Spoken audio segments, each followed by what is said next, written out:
Hello friends, welcome back.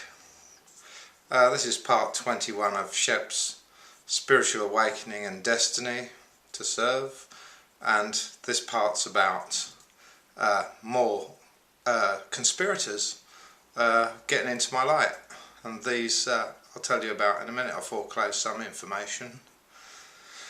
As I said, the guide that was in my light decided to get me to make it brighter several times, although he didn't allow me to. He just gave me the delusion that it was happening inside Peter's house, but then he did it outside when I was driving my tractor one day, and it did get brighter outside, and my spiritual karma Eric come through and obviously tried to persuade him to desist from what he was doing. Anyway, he didn't. It was then taken back. So I was sat in Peter's home, and Peter went up to bed about 9 o'clock because he was going through to the spirit realm. And about 9:30, this guide started speaking to me, and he said to me that a lady, he'd been out and about round Guildford, and he'd found a lady that was lost, a spirit. She'd passed over, but she hadn't got crossed over. Excuse me.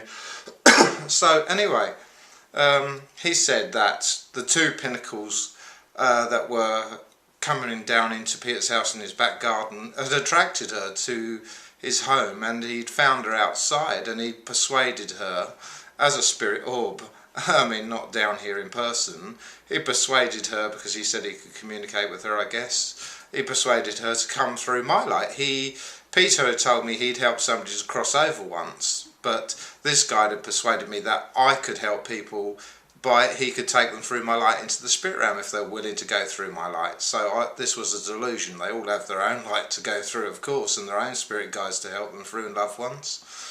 But anyway, I was naive, I didn't know these things. And he said she was outside, she wouldn't come into Peter's home.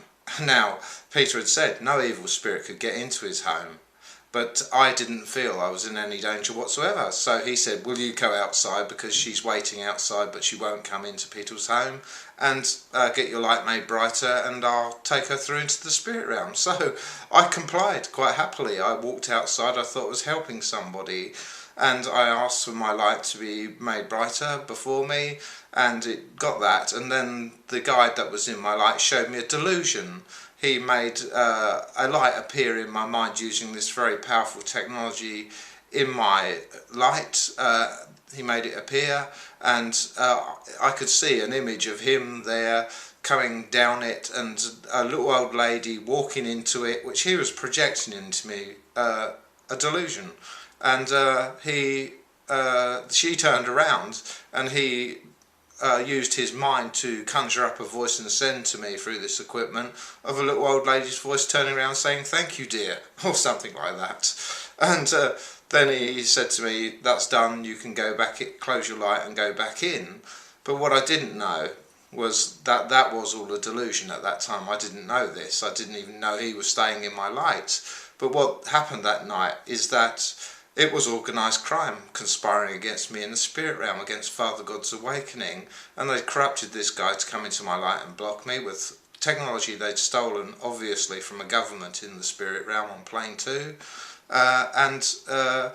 They had, because he was a guide and not working for the criminal organisation beforehand, they obviously didn't trust him to stay there, that he might be persuaded to get out. So they had to get their own thugs in there, and mafia type thugs, I've called them the mafia. They're in the UK, they're organised crime, and they're ruthless, they really are. And they obviously got two of their thugs, you know, that are completely evil people, I've found since, and a prostitute most likely into my light. So 3 of them went into my light that night, and they were standing outside, and they travelled from the spirit realm to Guildford, and they were waiting outside for me, and they run into my light as soon as I made it brighter, and there was no justice for me, no defence, nobody protecting me, nothing.